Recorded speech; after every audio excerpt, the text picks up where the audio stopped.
जय श्री श्याम भक्तों। शिवरात्रि, महाशिवरात्रि के दिन जब हम व्रत करते हैं या कथा सुनते हैं तो हमें अमोघ फल की प्राप्ति होती है। धन व्यापार की भी वृद्धि होती है इस कथा को सुनने से और आज के दिन पूजा व्रत करने से। अगर आप व्रत नहीं कर सकते हैं तो सिर्फ कथा सुन लेते हैं तो भी आपको फल की प्राप्ति होती है, क्योंकि देवाधिदेव महादेव को पता है कि हम अपने दिल से ये काम कर रहे हैं तो वो हमें सुख की प्राप्ति देते हैं। मंदिर जा सकते हैं तो ठीक है, नहीं तो घर पे आप पूजा कर सकते हैं। अगर शिवलिंग है तो आप घर पे शिवलिंग की पूजा कर सकते हैं, नहीं तो आप एक गिलास को मांज करके अच्छे से साफ कर ले और उसके अंदर जल भर के रख दे। नया गिलास है तो बहुत अच्छी बात है, फ्रीजर में रख दे और उसके बाद 2-3 घंटे बाद आप उसे निकाल करके देखें। एक प्लेट में उल्टा करके निकाल ले तो वो बिल्कुल शिवलिंग का रूप हो जाएगा। थाली के अंदर आप निकाल लें और उसके ऊपर आप बैठ करके जल चढ़ाएं, पंचामृत चढ़ाएं और सबके जो चढ़ाते हैं उनका अलग अलग फल होता है। चावल चढ़ाने से धन की अष्टलक्ष्मी की प्राप्ति होती है। शहद चढ़ाने से मित्रता की प्राप्ति होती है। अगर किसी के मित्रता नहीं है तो मित्रता की प्राप्ति होती है। जमीन जायदाद की प्राप्ति होती है। रोग का नाश होता है और घी चढ़ाने से लंबी आयु होती है और दही चढ़ाने से सर्व सुख की प्राप्ति होती है। दूध चढ़ाने से मनोकामना की पूर्ति होती है। इस तरह से जब हम पंचामृत चढ़ाते हैं तो सबका अलग अलग फल होता है। जब हम 5 चीजें एक साथ चढ़ा देते हैं तो हमारी सारी मनोकामना पूरी हो जाती है। शिवलिंग के ऊपर ये सारी चीज चढ़ाए, आक धतूरा है तो वो चढ़ाए, नहीं तो आप बेलपत्तर है आपके घर में तो आप वहाँ चढ़ा दें। भांग जब के पत्ते हैं तो आप उन्हें चढ़ा दें, नहीं है तो आप सूखी भांग पूजा की दुकान पे मिलती है तो आप वो ला करके चढ़ा सकते हैं। कुछ भी नहीं है, चावल धो करके आप चढ़ा दीजिए। चावल शिव जी को अति प्रिय है, धो करके उन्हें चढ़ाएं, लेकिन ध्यान रखें उसमें कोई टूटा हुआ चावल एक भी ना हो।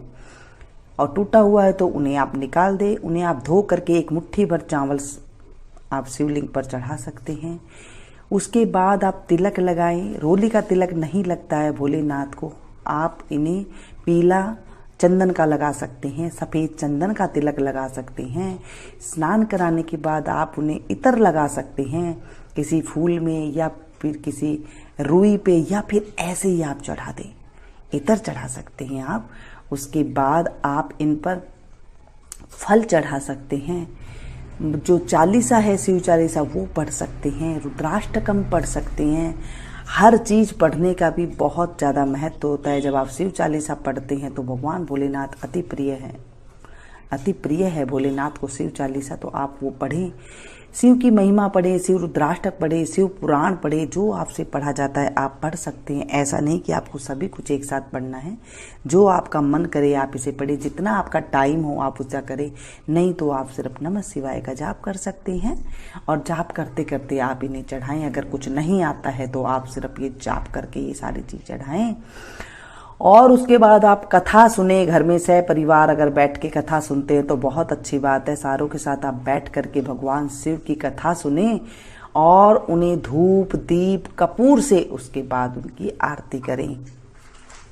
कोई अगर आपने मिठाई बनाई है, मेवा की मिठाई बनाई है ताकि आप उन्हें प्रसाद के रूप में चढ़ा सके। अन्न की मिठाई नहीं चढ़ाते हैं, मेवा की मिठाई चढ़ाते हैं। जैसे खोया होता है उसकी चढ़ गई, पनीर की मिठाई वो है, अन्न ना हो उसके अंदर, ऐसी आप मिठाई उन्हें चढ़ाएं। मिश्री, सफ़ेद मिश्री चढ़ा सकते हैं, जनेऊ चढ़ा सकते हैं, सुपारी चढ़ा सकते हैं, काली तिल चढ़ा सकते हैं, लौंग चढ़ा सकते हैं, इलायची चढ़ा सकते हैं, पान का पत्ता चढ़ा सकते हैं। सबसे अच्छा है अगर आप पान बना करके उनके ऊपर चढ़ा सकते हैं। कोई भी आप चीज़ उन्हें चढ़ाइए।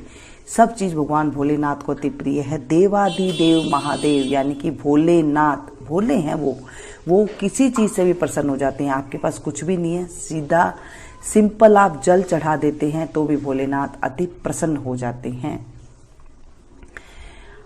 उसके बाद आप कहानी सुने तो हाथ में चावल के दाने ले लें और थोड़ा सा आप गुड़ ले लें हाथ में और उसके बाद आप कथा करें। बैठ करके आराम से कथा करें और कथा के बीच में बोलना नहीं चाहिए, उठना नहीं चाहिए। जब आपने ये पूजा शुरू करी है उसके बाद आप बोलें बिल्कुल भी ना और कथा को आप अच्छे से श्रवण करें। तो कथा इस प्रकार से है। बोलिए भोलेनाथ भगवान की जय, देवादिदेव महादेव की जय। एक सेठ सेठानी थे, गांव में रहते थे। उनके पास सब सुख था, खूब पैसे वाले थे, खूब धन दौलत से सुखी थे वो। लेकिन वो बहुत दुखी रहते थे इतना सुख होने के बाद भी, क्योंकि उनकी कोई संतान नहीं थी, पुत्र संतान नहीं थी। बहुत दुखी थे। 4 कोस दूर वो पूजा करने के लिए जाया करते थे।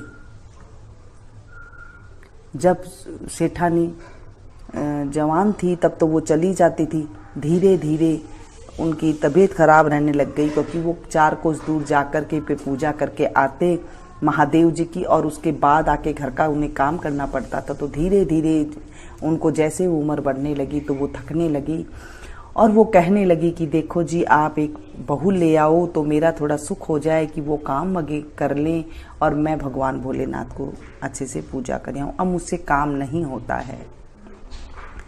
सेठ ने कहा कि मैं कैसे ले आऊं बेटा, बिना कैसे बहू ले आऊं, बेटा तो हमारे है ही नहीं।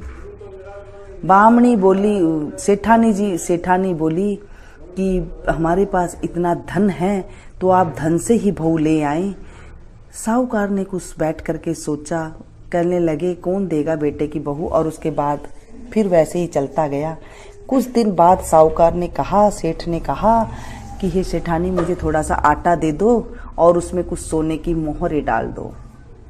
अब सेठ गया तो कहने 1 कोस दूर गया, 2 कोस दूर गया, आगे जाकर के देखा कि वहां पर कुछ लड़कियां खेल रही है।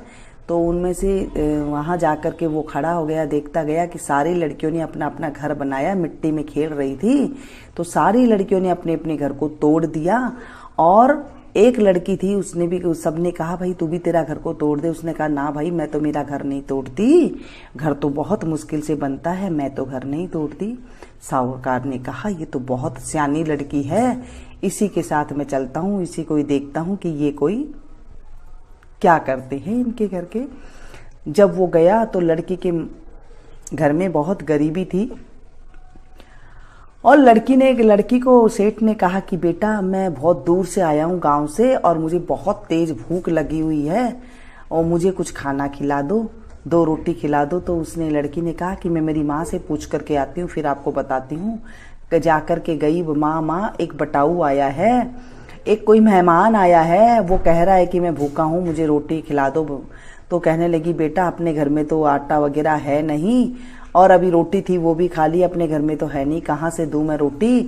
इतनी देर में सेठ ने कहा कि लड़की आई, तो सेठ ने कहा बेटा, मेरे पास आटा है, तुम ये, मैं किसी के घर का खाता नहीं हूँ, ये आटा ले जा और इसे लेकिन छान लेना, और मुझे इसी आटे की रोटी बना करके दे देना।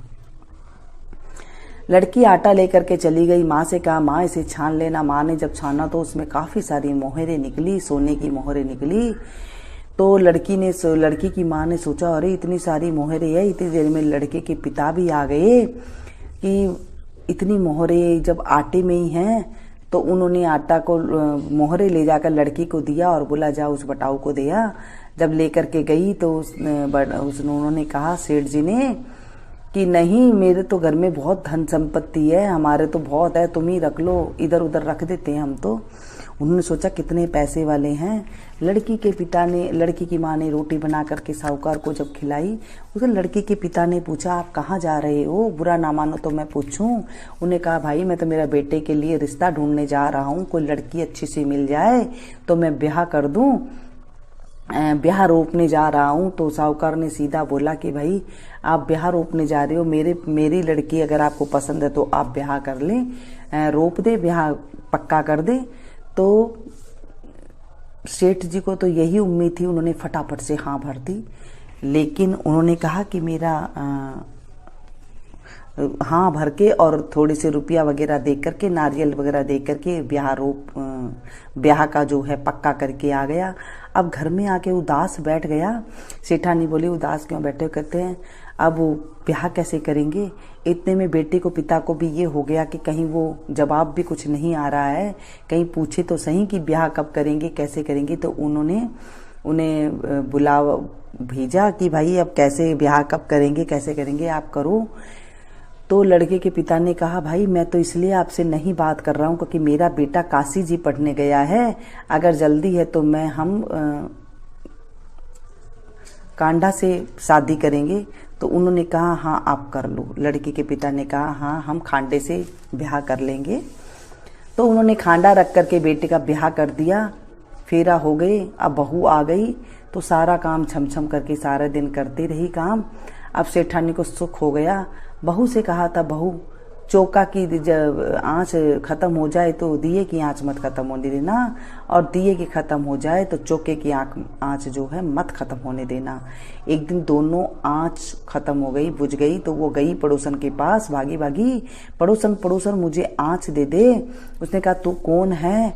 कहने लगी मैं तो इनकी बहू हूँ। कहते बहू? इनके कहाँ से बहू आ गई? इनके तो बेटा ही नहीं है तो तू इनकी बहू कहाँ से आ गई? कहने लगी नहीं मेरा तो पति जो है काशी जी पढ़ने गए हुए हैं। कहते हैं अच्छा। फिर उससे कुछ देर बात करी और उसके बाद बोली तुझे बता कितने कोठे की चाबी दे रखी है? उसने कहा 6 कोठे की चाबी दे रखी है। कहते बहू होती तो तुझे 7वें कोठे की चाबी ना देते? कहने लगी हाँ।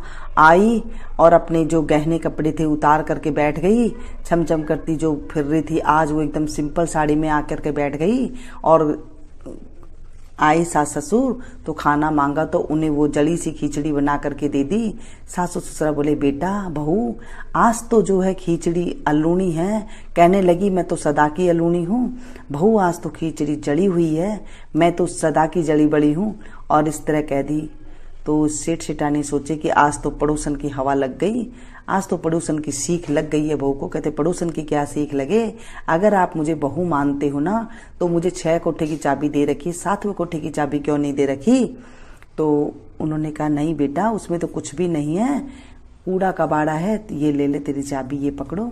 उनको हमें क्या करना है, तू ही इस घर की मालिकनी है, ये ले चाबी ले ले। और उन्हें चाबी दे दिया। दूसरे दिन फटाफट काम करके बैठ गई कि कब सासु ससुरा जाए और मैं कब 7वां कोठे की चाबी खोल करके देखूं।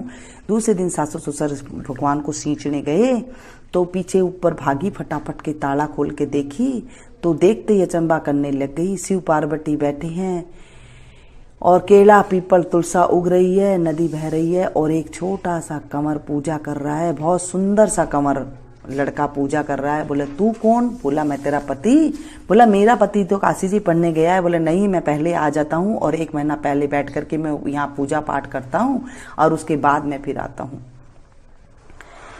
तो वो फटाफट भागी भागी सारे कपड़े पहने, गहना गुट्ठी पहनी और छमछम करती सारा काम कर लिया घर का और फटाफट भोजन बनाए, अच्छे से अच्छे प्रकार के भोजन बनाए और उधर उधर घूमती फिरे कि कब सासु ससुर आए, कब मैं बात करूं।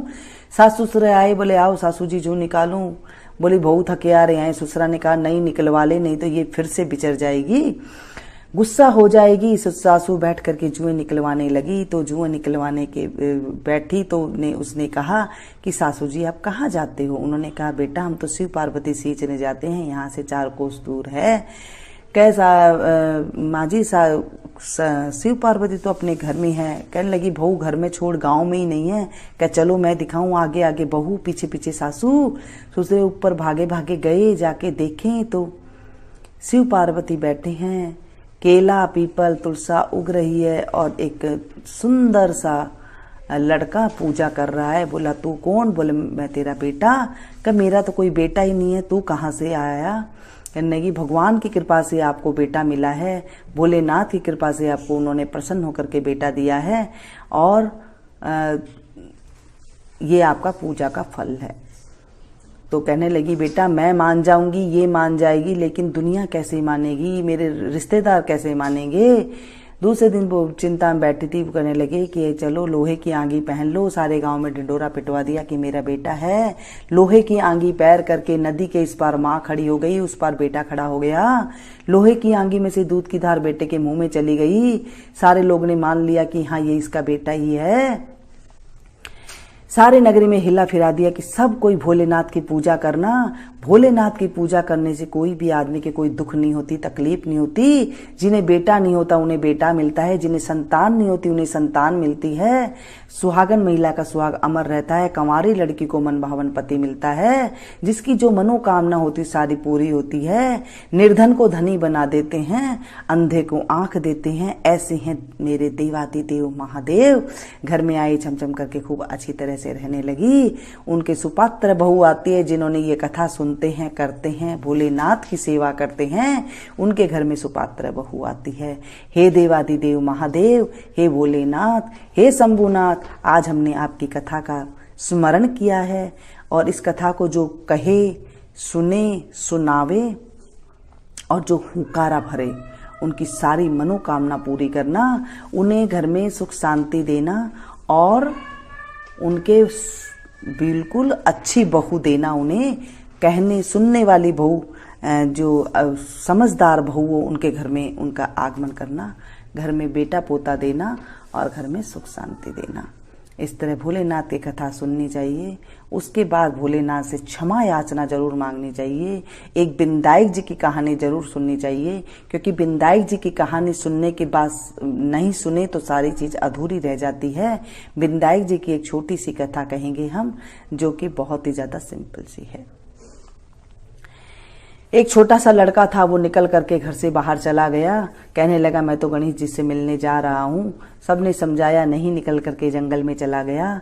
गणेश जी ने सोचा कि ये मेरे नाम से निकला है, अगर मैं इसकी सहायता नहीं करूंगा तो मुझे कलयुग में कौन मानेगा। तो भगवान जी एक आदमी का रूप धर कर आए और बोलने लगे कि बेटा तो कहाँ जा रहा है। कहने मैं गणेश जी से मिलने जा रहा हूँ। कहने लगा मैं ही गणेश जी हूँ। कहने लगे अच्छा तो मांग, तुझे क्या चाहिए।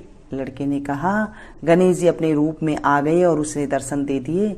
और लड़के ने कहा कि मुझे तो मांगना नहीं आता है। कहने लगा जो तेरे को मांगना है वो मांग ले। उसने कहा कि हाथी की सवारी दे, सोना चांदी का घर में खिलौने दे, चौकी दे, सुंदर सी बहू दे और नौकर चाकरों का जो है घर में वास हो। इस तरह से मुझे सारी सुख शांति मिले। गणेश जी भगवान ने कहा बेटा तू तो छोटा सा दिखता था, सारा कुछ ही मांग लिया, जा तेरे ऐसे ही हो जाएगा। घर में आया, घर में आकर के कहने लगा देखा तो एक छोटी सी बहू बैठी है और घर में एकदम कोठी हो गई है, नौकर चाकर आ गए हैं, खूब हीरा मोतियां के सारा कुछ घर में झिलमिलाहट हो रही है कि ये माँ, ये गणेश जी से मैं मांग करके लेकर के आया हूँ, ये देखें। माँ बड़ी खुश हो गई और गणेश जी की पूजा आराधना करने लगी। इस तरह गणेश जी महाराज जो आपकी कथा को सुने, सुनावे, हुंकारा भरे, उसकी सारी मनोकामना को पूरी करना और हे गणेश जी महाराज हमारी रक्षा करना। इस तरह करने के बाद आप देवादिदेव महादेव की आरती कर सकते हैं और उसके बाद जो है आप शिव रुद्राष्टकम पढ़ सकते हैं। जो शिव रुद्राष्टकम भोलेनाथ को अति प्रिय है वो जरूर आप पढ़िएगा और उसके बाद आप इसकी आरती जरूर करिए। छोटी सी आरती करेंगे, पौराणिक आरती करेंगे जो बिल्कुल पुराने जमाने की आरती है और साथ में जो है बहुत शास्त्र के अनुसार है। तो चलिए शुरू करते हैं। कर्पूर गौरम करुणावतारम संसार सारम भुजगेन्द्रहारम सदा वसंतम हृदयारविंदे भवं भवानी सहितं नमामि। शीश गंग अर्धंग पार्वती सदा विराजत कैलासी। नंदियो भृंगी निरत करत है, नंदियो भृंगी निरत करत है, गुण भक्तन शिव के दासी। शीतल मंद सुगंध पवन जहाँ बैठे हैं शिव अविनाशी। करत गान गांधर्व सप्त सुर राग रागनी अति गासी। यक्ष रक्ष भैरव जहाँ डोलत बोलत हैं बन के वासी। कोयल शब्द सुनावत सुंदर भ्रमर करत है गुंजासी।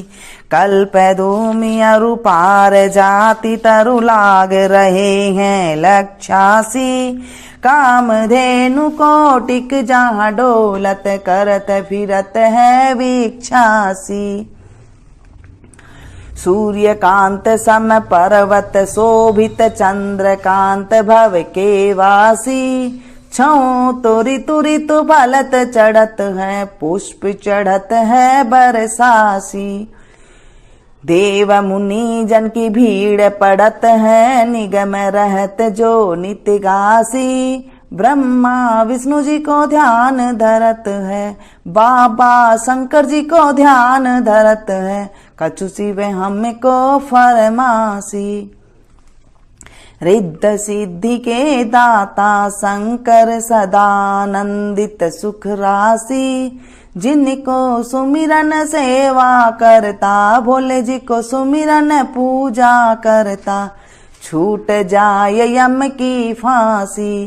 त्रिशूल धर जी को ध्यान निरंतर मना लगाई कर जोगासी। दूर करो विपदा शिव तन की, कष्ट हरो व्याधा मोरे मन की।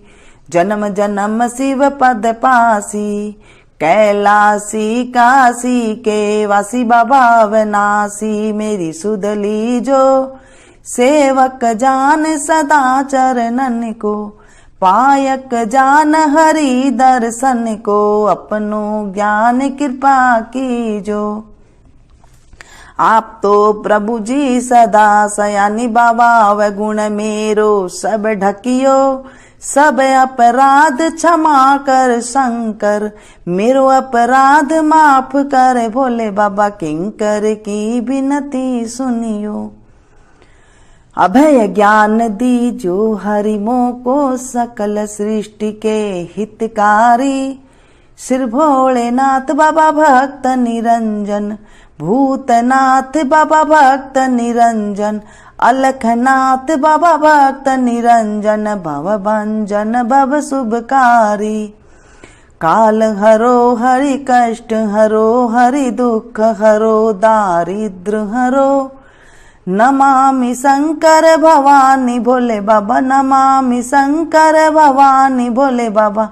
हर हर शंकर आप शरणम, सेवा पूजा बंदगी सभी तुम्हारे हाथ।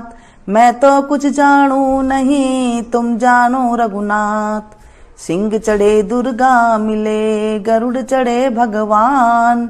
बैल चढ़े शिव जी मिले, तो पूर्ण होए सब काम।